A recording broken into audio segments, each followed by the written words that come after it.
Cryptocurrencies have suffered a brutal come down this year, losing $2 trillion in value since the height of a massive rally in 2021. The crypto market has been flooded with debt thanks to the emergence of centralized lending schemes and so-called decentralized finance. The collapse of the algorithmic stablecoin Terra USD and the contagion effect from the liquidation of hedge fund Three Arrows Capital highlighted how interconnected projects and companies were in this cycle. The year 2021 was one of the best times for crypto investors. While Bitcoin had hit an all-time high of $69,000 in November of 2021, the overall Bitcoin market capitalization stood at almost $3 trillion.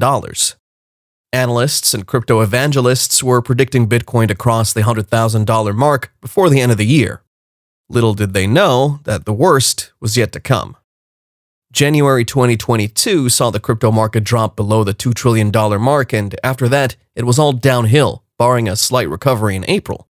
At the time of recording, the world's largest cryptocurrency, Bitcoin, is trading at around $19,000 with a 7-day drop of 8.4%. This is close to the lowest it's been in years. Overall, it has slumped approximately 70% in value from its record all-time high last year in November, while other tokens like Dogecoin, Avalanche, and Solana, among others, have taken up to a 90% hit. As of today, the total market cap for crypto currently stands at $860 billion. Bitcoin's price fell Friday morning after Elon Musk posted a tweet suggesting he's fallen out of love with the world's top cryptocurrency. The crypto recovered slightly, but still remained in the red after Square CEO Jack Dorsey tweeted on Friday morning that the digital payments company is considering creating a hardware wallet for Bitcoin. Elon Musk had tweeted a meme about a couple breaking up over the male partner quoting Linkin Park lyrics, adding a hashtag Bitcoin and a broken heart emoji. According to a tweet from Sack Beats, "I don't think the Solana attack is going to affect me, but even if it does, I have little to no money in cryptocurrencies left thanks to the crypto crash earlier this year." Now here's some crypto rules of nature. 1. What you bought today will fall tomorrow. 2. What you sold will do 100 times better tomorrow. 3. Buying the bottom, you'll get the second as a gift. And 4. Stablecoins are not stable. Let's take a look at another tweet from David Premier. Q2 2022 cryptocurrency report highlights Terra's collapse. According to data from Financial Review, what caused crypto to crash this time? Let me explain in charts. Values have been falling for 8 months, although there was a small upswing in prices across July. Nevertheless, experts are wary of calling the bottom. The crash hasn't just been limited to the 2 major cryptocurrencies, but also smaller projects with associated tokens designed to perform hundreds of different functions, from efficiency to governance to loans. The likes of Solana, Avalanche, and Cardano are projects working to quicken the time of coin-to-coin transactions and to cheapen costs. Since January, Solana has fallen 76%, Avalanche has dropped 78%, and Cardano is down 63%.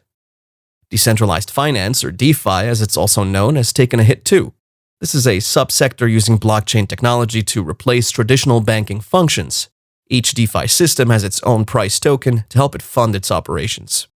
Some systems connect lenders with borrowers, and depending on how much demand there is on either side, calculate an interest rate for investors who tip money in.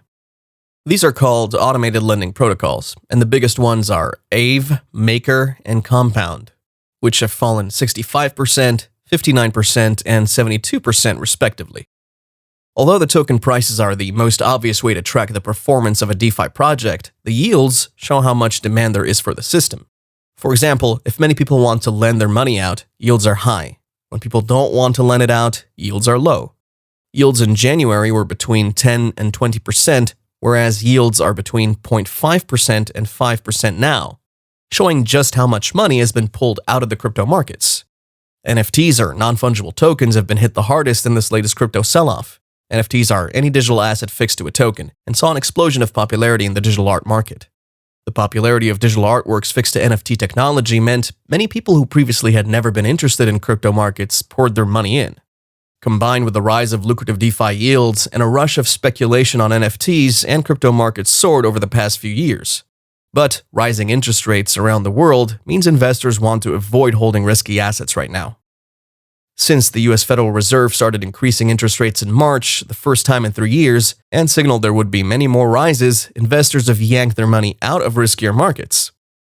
The U.S. Central Bank acted again on July 27th, lifting rates another 0.75 of a percentage point. We will see probably the biggest crash in August 2022. 137,000 bitcoins, worth roughly $2.8 billion, will soon be released into the market as funds lost to the Mt. Gox hack of 2011 and subsequent loss of 850,000 bitcoins worth of around $17.8 billion at today's price.